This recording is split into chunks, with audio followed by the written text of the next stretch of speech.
Bronx organization is leading its hand, or I should say lending its hand for a worthy cause.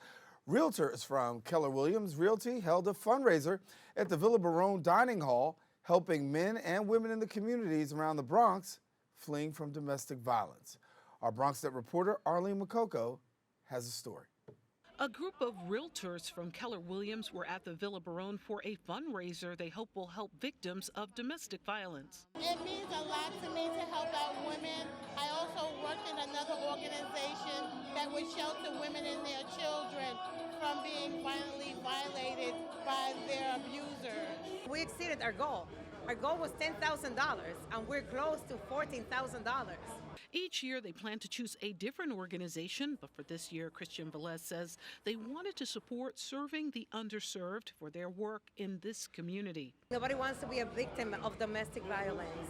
So this is an amazing cause. And we are so thankful to be in the position to give back to them. According to city figures, the homeless rate is at 60,000 with an estimated 22,000 children. The attention of a real estate company on an issue like this is key for the Bronx as communities become gentrified.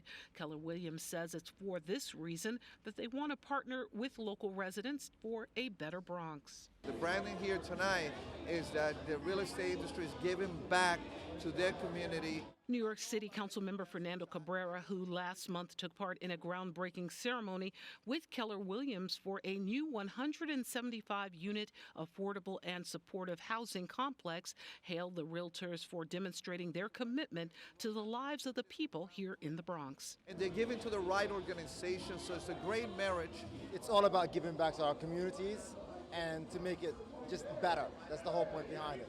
We do business here, we live here, and we just want to support it and make a difference. This cause really hit my heart. You know, when Keller Williams says, we're going to do this, and so we all pushed each other, and we did an amazing job, and I love it.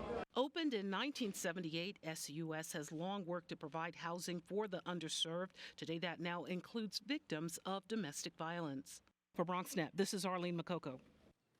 And thank you, Arlene. Turning now to holiday news. The New York Yankees and Crasdale Foods present a pre-Thanksgiving food voucher giveaway. Individuals in attendance will receive a voucher, which can be redeemed at a local C-Town or Bravo supermarket. Now, due to a limited supply, vouchers will be allocated on a first-come, first-served basis. You would have to bring ID and proof of Bronx residency. Now, the giveaway is taking place on Thursday, November 21st at 9:30 a.m. at Gate 2 and 8 at Yankee Stadium, located at 1 East 161st Street. Now, for more information, you can call 718-293-4300. That number, once again, 718-293-4300. In transit news, New York City Mayor Bill de Blasio signed into law a redesign of city streets, putting an emphasis on bikes and bus lanes.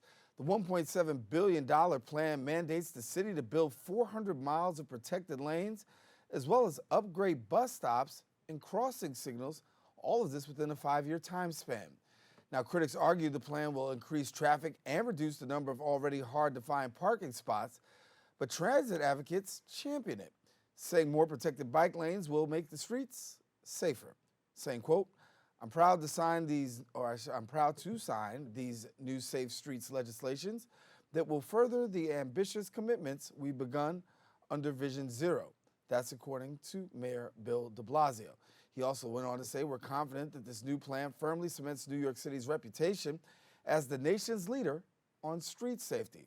The law will take effect in December 2021 and require the Department of Transportation to reissue a new transportation master plan every 5 years. In education news, our BronxNet reporter Stephen Powell's out on the street. He takes us, through Grab the Torch program, and that was held at the Horace Mann School, navigating students' experiences with poet Richard Blanco's work. We'll take a look at that right now. Oh, say, can you see us by the dawn of our ancestors' light still breathing through the cities we forged with the wind of our wills? Horace Mann School students were presented with the opportunity to recite Richard Blanco's poem, The U.S. of Us, as a part of the Learning Institution's partnership with Grab the Torch, otherwise known as GTT. CEO of GTT, Dave Aldrich, described how Blanco's story could inspire the Bronx youths. Everyone here knew that there was a part of them up there. And I think what Richard conveyed was anyone can accomplish what he's accomplished. Richard Blanco, the inaugural poet for former President Barack Obama, wrote the poem The U.S. of Us to reflect the fear and alienation felt by Latinos in the wake of the tragic shootings in El Paso, Texas. Students from Horace Mann described the experience of meeting Blanco at their school assembly and hearing his storytelling. It was weird because he came to our first period class to talk to us, and it was just like a regular class, and he walked in and I was like, oh my gosh, like I read his book, like he's here, and he made us laugh. He showed us pictures with Beyonce, and then he read some of his poetry, and you could tell that he kind of connected with everyone in the room, even though not everyone had read his book previously. So that was cool. So our class actually performed one of his poems, The U.S. of Us, right before he came, and it was really incredible to see. Like he was in the audience, he was listening to us speak, and then we got to hear him read some of his poetry. And hearing him like actually perform them out loud, you really get to feel the emotion. America. Although Tia Miriam boasted she discovered at least half a dozen uses for peanut butter, topping for guava shells and syrup, butter substitute for Cuban toast, hair conditioner and relaxer, Mama never knew what to make of the monthly 5-pound jars handed out by the immigration department until my friend Jeff mentioned jelly. There was always pork though, for every birthday and wedding, whole ones on Christmas and New Year's Eve, even on Thanksgiving Day. Pork, fried, broiled, or crispy skin roasted, as well as cauldrons of black beans, fried plantain chips, and yuca con mojito.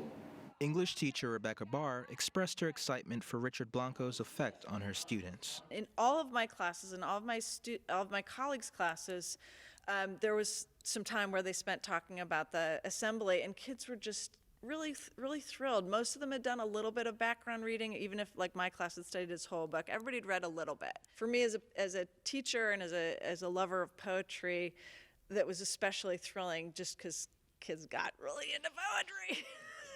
Grab the Torch believes each youth will contribute to the greater good and enhance his or her life when given an effective foundation in leadership, ethics, purpose, and philanthropy.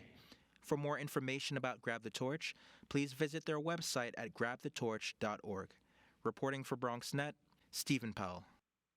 And a big shout out to all those that grabbed the torch. Thank you, Stephen. Well, that's all the time we have for our Bronx updates. We're going to take a quick break. We do have more open coming up right after this.